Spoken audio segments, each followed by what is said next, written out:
Hello, I hope all is well with you today. This diagram I drew previously for brevity. This here is a diagram of football, and the reason I'm showing this is we throw a football and we put spin on it, and that increases the effective range or the distance that will travel, as opposed to something that is round like a basketball. And the subject, of course, is sighting in your rifle. And the reason I mention this is this sight-in method that I am illustrating here is very similar to the concept behind the football and putting spin on it when you throw it. That's what happens to a bullet when it travels down your barrel. Your barrel, of course, is rifled, and you put spin on the bullet, which extends your effective range. And the thing about a bullet, gravity takes effect on it.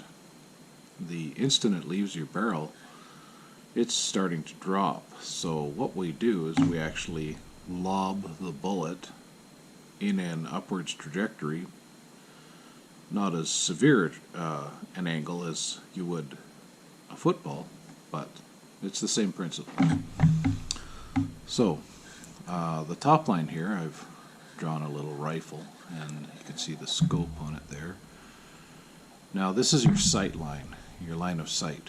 It's exactly the same principle with iron sights.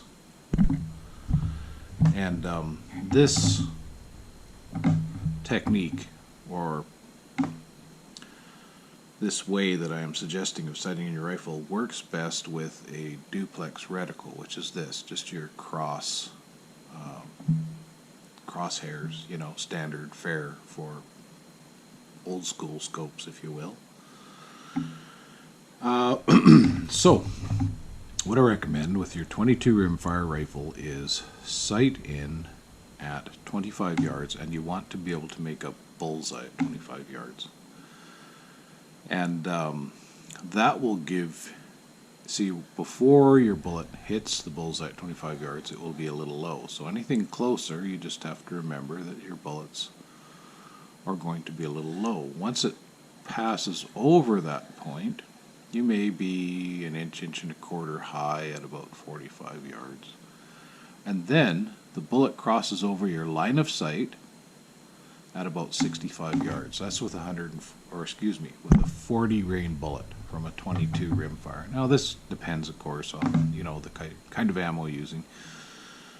Now there's lots of ways to do this. I've seen guys use a tape measure, 100 foot tape measure, and actually measure it off that way. Some guys will actually cut a piece of rope the right length and take that with them. Those are options if you don't have a rangefinder. I recommend looking for a good used rangefinder online if you can afford one. And one that I recommend is a 1,000 yard or 1,200 yard Leica CR 1200, I believe they're called, CRF, something like that. Anyway, very good quality. If you can find a good one used that works cheap, you win. At any rate, this works. It works very well. And if you wanted to shoot at 100 yards with that same 22, you would have a 2-foot drop by the time you get out to 100 yards. 24 inches of drop, which sounds like a lot, but it is doable. You have to become accustomed to judging distances for this to work, or you have to have a rangefinder if you're not any good at that. You'll find out very quickly. The more of this you do, the better you get. Okay, so the second line, this is a 30-06, and I chose that because that's probably one of the most common cartridges, chamberings to date. Same thing, you want to sight it in at 25 yards. You want to be about 3/8 of an inch is low. Okay, this is with a 180 grain bullet. And where that will put you is approximately 1.5 inches high and 100 yards. Again, this is using the duplex reticle on your scope. The same principle applies to iron sights. It's basically, as your bullet climbs that trajectory, or the ballistic arch, if you will, arc, whatever you want to call it, the next time it crosses over, depending on the type of bullet you're using, is approximately 200 yards. It might even be a little further, like 215. It could be a little less. Depends on the profile of your bullet. If you're using spire point bullets, if you're using round nose bullets, if you're using a spire point boat tail bullet, all these things are huge factors.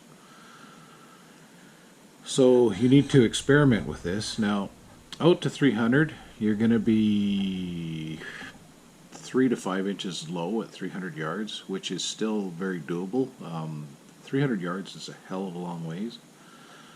What I recommend is practice at this 25 yards and also 100 yards, and try to 3-shot strings. Let your gun cool. You don't want to shoot your barrel out. You want it to last as long as possible. Well, I know I do, because I don't have access to an armory who will screw on a new barrel every time I shoot it out.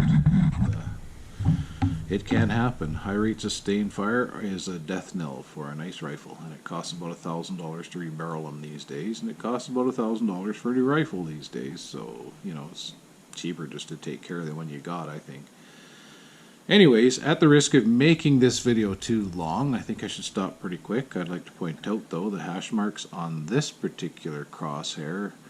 This is called BDC, ballistic drop, something to that effect. Those hash marks are for the crosshair you might want to be dead on. The next one would be 200, 300, 400, and 500 yards. They work basically along that principle. With that kind of crosshair, you want to sight in dead on at 100 yards. And that is it for today. I hope that's good. So it's a system that has worked very well for me, and I hope that it does for you.